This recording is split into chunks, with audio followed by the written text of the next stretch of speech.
नमस्कार। जय श्री कृष्णा। श्री गणेशाय नमः। श्री सीतारामचंद्राभ्याम नमः। वाल्मीकि मुनि की जय हो। माँ भगवती सरस्वती की जय हो।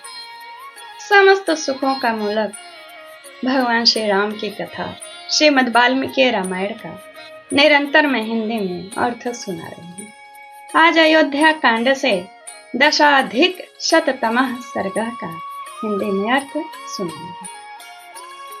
पिछले सर्ग में आपने सुना श्री राम जी जाबाली के बात से चिढ़ गए थे और इस सर्ग में वशिष्ठ जी क्यों सृष्टि की रचना और उनकी वंश परंपरा को बताएंगे और विस्तृत रूप में बताएंगे। आप अगर श्री राम जी की वंश परंपरा जाननी है तो पूरा सुनिए, कथाओं के साथ सुनिए और किस उपदेश की इच्छा से श्री राम की वंश परंपरा को बताएंगे। Why did Vasishtha tell about the descendants Lord Ram? Shri Ramchandra ji को रुष्ट जान करके महर्षि वशिष्ठ जी ने उनसे कहा, रघुनंदन, महर्षि जाबाल भी यही जानते हैं कि इस लोक के प्राणियों का परलोक में जाना और आना होता रहता है। वे नास्तिक नहीं हैं। जगदीश्वर इस समय तुम्हें लौटाने की इच्छा से ही इन्होंने यह नास्तिकपूर्ण बात कही थी। तुम मुझसे इस लोक की उत्पत्ति का वृत्तांत सुनो। पहले सृष्टि का बताते हैं।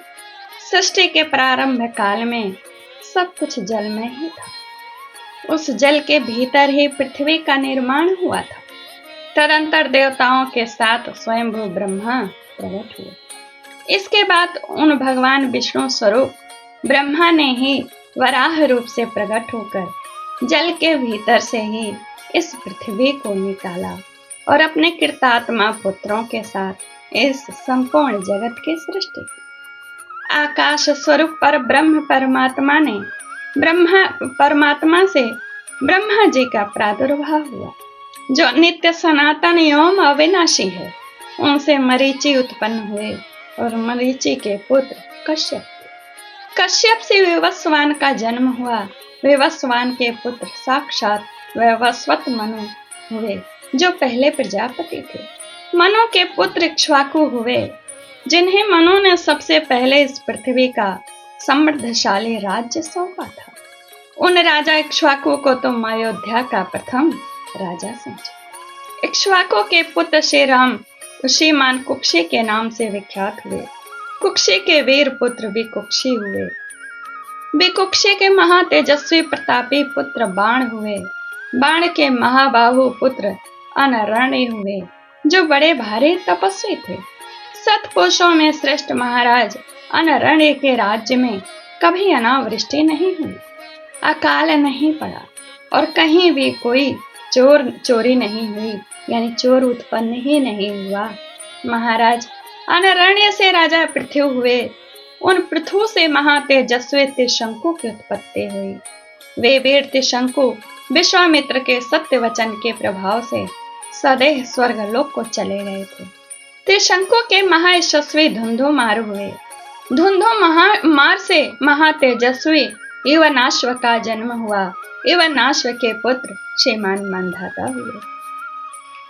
मांधाता के महान तेजस्वी पुत्र सुसंधि हुए। सुसंधि के दो पुत्र हुए, ध्रुव संधि और प्रसेनजीत। ध्रुव संधि के यशस्वी पुत्र शत्रुसदन भरत थे। महाबाहु भरत से असीत नामक पुत्र उत्पन्न हुए, जिसके शत्रुभूत प्रतिपक्षी राजा ये हय, तालजंग और शूर शशबिंद उत्पन्न हुए थे। उन सब का सामना करने के लिए सेना का व्यूह बनाकर युद्ध के लिए डटे रहने पर भी शत्रुओं की संख्या अधिक होने के कारण अशीत को हराकर परदेश की शरण लेनी पड़ी। वे रमणीय शैल शिखर पर प्रसन्नता पूर्वक रहकर मुनि भाव से परमात्मा का मनन चिंतन करने लगे। सुना जाता है कि असीत की दो पत्नियां गर्भवती थीं। उनमें से एक महाभागा कमललोचना राजपत्नी ने उत्तम पुत्र पाने की अभिलाषा से रखकर देवतुल्य तेजस्वी भृगुवंशी चिवन मुनि के चरणों में वंदना की और दूसरी रानी ने अपने सौत के गर्भ का विनाश करने के लिए उसे जहर दे दिया। उन दिनों भृगुवंशी च्यवन मुनि हिमालय पर रहते थे। राजा असित के कालिंदी नाम वाली पत्नी ने ऋषि के चरणों में पहुंचकर उन्हें प्रणाम किया। मुनि ने प्रसन्न होकर पुत्र की उत्पत्ति के लिए वरदान चाहने वाली रानी से इस प्रकार कहा, देवी, तुम्हें एक महान मनस्वी लोक विख्यात पुत्र प्राप्त होगा, जो धर्मात्मा शत्रुओं के लिए अत्यंत भयंकर, अपने वंश को चलाने वाला और शत्रुओं का संहार करेगा। यह सुनकर रानी ने मुनि की परिक्रमा की और उसे विदा लेकर वहां से अपने घर आने पर उस रानी ने एक पुत्र को जन्म दिया, जिसके कांति कमल के भीतरी भाग के समान सुंदर थी और नेत्र कमल दल के समान मनोहर थे। सौत ने उसके गर्भ को नष्ट करने के लिए जो गर यानी विष दिया था, उस गर के साथ ही वह बालक प्रकट हुआ, इसीलिए वे ये सगर नाम से प्रसिद्ध हुए। राजा सगर वे ही हैं जिन्होंने पर्व के दिन यज्ञ की दीक्षा ग्रहण करके खुदाई की वेग से इन समस्त प्रजाओं को भयभीत करते हुए अपने पुत्रों द्वारा समुद्र को खुदवाया था। पहले कथा आप सर्च कर लीजिएगा, ये बहुत विस्तृत कथा है, सुन लीजिएगा। इसी में श्रीमद् वाल्मीकि रामायण का जो प्ले लिस्ट है ना, सुन लीजिएगा। हमारे सुनने में आया है कि सगर के पुत्र असमंज यानी वशिष्ठ जी के सुनने में, जिन्हें पाप कर्म में प्रवृत्त होने के कारण पिता ने जीते जी राज्य से निकाल दिया था। असमंज के पुत्र अंशुमान हुए, जो बड़े पराक्रमी थे। अंशुमान के दिलीप और दिलीप के पुत्र भगीरथ हुए। भगीरथ से ककुतस्थ का जन्म हुआ, जिनसे उनके वंश वाले काकुतस्थ कहलाते हैं। काकुतस्थ के पुत्र रघु हुए, जिनसे इस वंश के लोग राघव कहलाते। रघु के तेजस्वी पुत्र कलमाश पाद हुए, जो बड़े होने पर शापवश कुछ वर्षों के लिए नरभक्षी राक्षस हो गए थे। वे इस पृथ्वी पर सौदास नाम से विख्यात थे। कलमाश पाद के पुत्र शंखड़ हुए। यह हमारे सुनने में आया, वशिष्ठ जी कहते हैं, यह हमारे सुनने में आया, जो युद्ध में सुप्रसिद्ध पराक्रम प्राप्त करके भी सेना सहित नष्ट हो गए थे। शंखड़ के शूरवीर पुत्र श्रीमान सुदर्शन हुए। सुदर्शन के पुत्र अग्निवर्ण और अग्निवर्ण के पुत्र शिखरक थे।